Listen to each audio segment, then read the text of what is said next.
नमस्कार दोस्तों, आपका स्वागत है मेरे चैनल पर।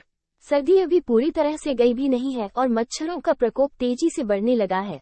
नतीजा ये हुआ है कि चारों तरफ इससे जुड़ी बीमारियां भी फैलना शुरू हो गई हैं। मच्छरों से बचने के लिए बाजार में कई तरह के मॉस्किटो रेपेलेंट लिक्विड, कोयल या मेट के रूप में बिक रहे हैं और घरों में इस्तेमाल हो रहे हैं।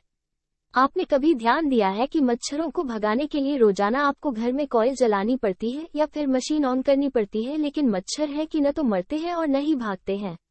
ऐसे में सबसे बड़ा सवाल है कि क्या मच्छर मार दवाएं हकीकत में मच्छरों के खिलाफ उतनी प्रभावी है जैसा कि दावा किया जाता रहा है?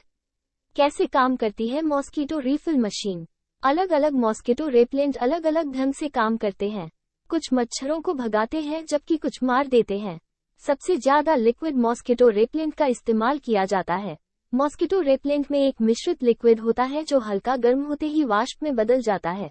रीफिल के अंदर 3 तरह के केमिकल का मिश्रण होता है। एक इंसेक्टिसाइड, ये मच्छरों को भगा देता है। 2 स्टेबलाइजर, एंटीऑक्सीडेंट, यह इंसेक्टिसाइड को गर्मी के कारण ऑक्सीकृत होने से रोकता है। 3 परफ्यूम, लिफ्ट से दुर्गंध न फैले इस कारण परफ्यूम का इस्तेमाल होता है। ट्रांसफ्लूट्रिन इस मिश्रण का महत्वपूर्ण हिस्सा होता है। यह मच्छर की त्वचा के करीब से होकर गुजरता है, उसे पैरालाइज कर देता है जिससे मच्छर की गति धीमी हो जाती है और उसका नर्वस सिस्टम खराब हो जाता है। यहाँ गौर करने वाली बात यह है कि सारे मच्छरों के लिए यह मिश्रण जहरीला नहीं होता। मच्छरों में लगातार बदलाव आता रहता है और कई मच्छरों में ऐसे मिश्रणों के खिलाफ प्रतिरोधक क्षमता विकसित हो जाती है। मॉस्किटो रेपेलेंट मुख्य रूप से 2 तरह के होते हैं। केमिकल रेपेलेंट्स, ये डीब या डीट, पिकार्डियन या इकार्डियन, IR 3535 जैसे केमिकल के बने होते हैं। इसमें से अधिकतर सीधे त्वचा पर लगाए जा सकते हैं। स्पेटियल रेपेलेंट्स, ये सीधे त्वचा पर नहीं लगाए जाते हैं बल्कि वाष्पीकृत होकर काम करते हैं। उदाहरण के लिए कोयल रेपेलेंट स्प्रे, वेपराइजर्स और मेट।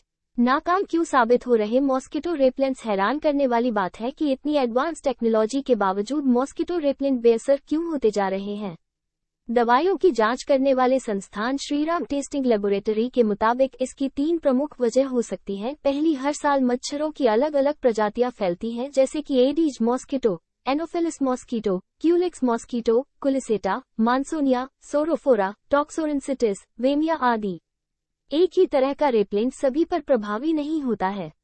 दूसरी, रेपेलेंट के अधिक इस्तेमाल से मच्छरों में प्रतिरोधक क्षमता विकसित हो जाती है। तीसरी, उत्पाद में एक्टिव इंग्रेडिएंट की कम मात्रा।